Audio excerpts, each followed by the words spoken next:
Mercato du jour, aujourd'hui, c'est parti. On commence par l'Espagne. Pjanic va partir et songe aux Émirats Arabes Unis. Le milieu de terrain du FC Barcelone, Miralem Pjanic, n'a toujours pas disputé la moindre minute de jeu cette saison en Espagne. Revenu cet été d'un prêt d'1 an au Beşiktaş, l'ancien joueur de l'Olympique lyonnais et de la Juventus Turin voulait s'imposer dans l'équipe de Xavi. Quelques semaines après, se pose la question de son avenir à Barcelone. Selon Mundo Deportivo, Marca et le journaliste Fabrizio Romano, le joueur bosnien de 32 ans envisagerait un départ vers les Émirats Arabes Unis. Une information appuyée par les déclarations du technicien barcelonais en conférence de presse mardi, c'est un joueur qui pourrait nous aider, contre le Victoria Plzen, note de la rédaction. Mais il a choisi de quitter le club pour essayer d'aller chercher davantage de minutes ou d'opportunités. Une offre du Sharjah FC serait même sur la table.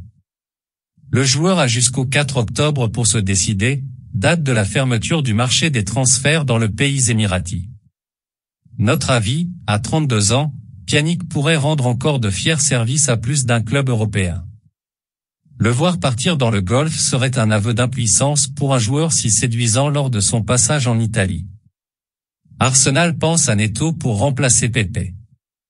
Après le fiasco Nicolas Pepe, arrivé en 2019 contre un chèque de 80 millions d'euros et prêté cette saison à l'OGC Nice, les Gunners veulent relever la tête.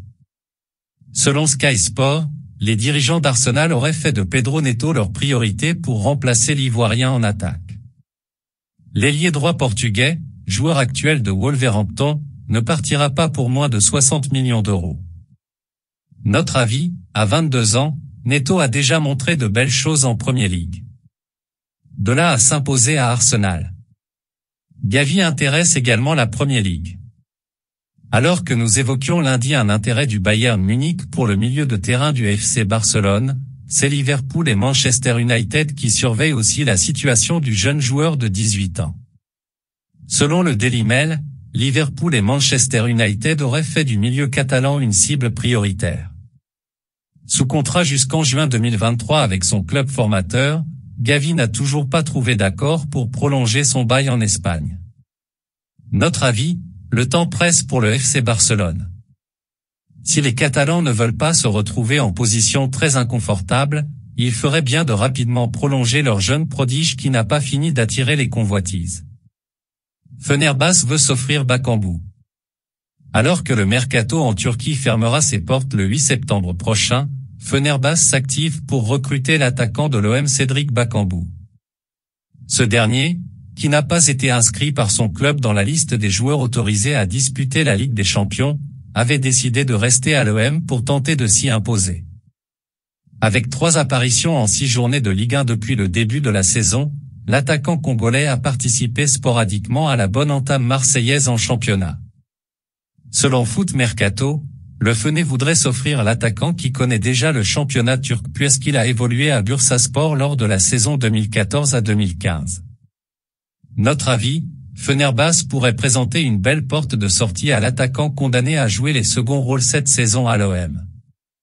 Lorient officialise Yohan Catlin.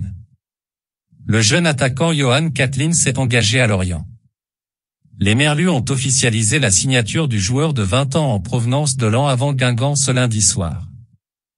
L'ailier va ainsi découvrir la Ligue 1 avec Lorient tandis que les Guingampais récupèrent dans l'opération 2,7 millions d'euros plus 1 million de bonus.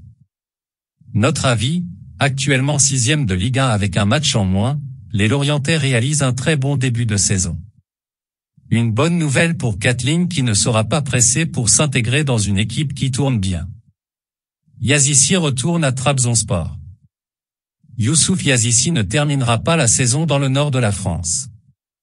Le joueur du LOSC a été prêté 1 an à Trabzonspor. Le Turc retrouve ainsi son club formateur, qu'il avait quitté en 2019 contre un chèque de 16,5 millions d'euros, faisant de lui la recrue la plus chère de l'histoire du club lillois. Prêté la saison dernière pendant 6 mois au CSKA Moscou, le milieu offensif de 25 ans a inscrit un but depuis le début de la saison de Ligue 1. Notre avis, le joueur ne rentrait pas dans les plans de Paulo Fonseca cette saison. Son retour au bercail est logique et profitable pour tout le monde. Voilà, c'est pour tout aujourd'hui. J'espère que la vidéo vous a plu. N'hésitez pas à la liker, partager et surtout vous abonner pour ne pas rater mes prochaines vidéos. Merci.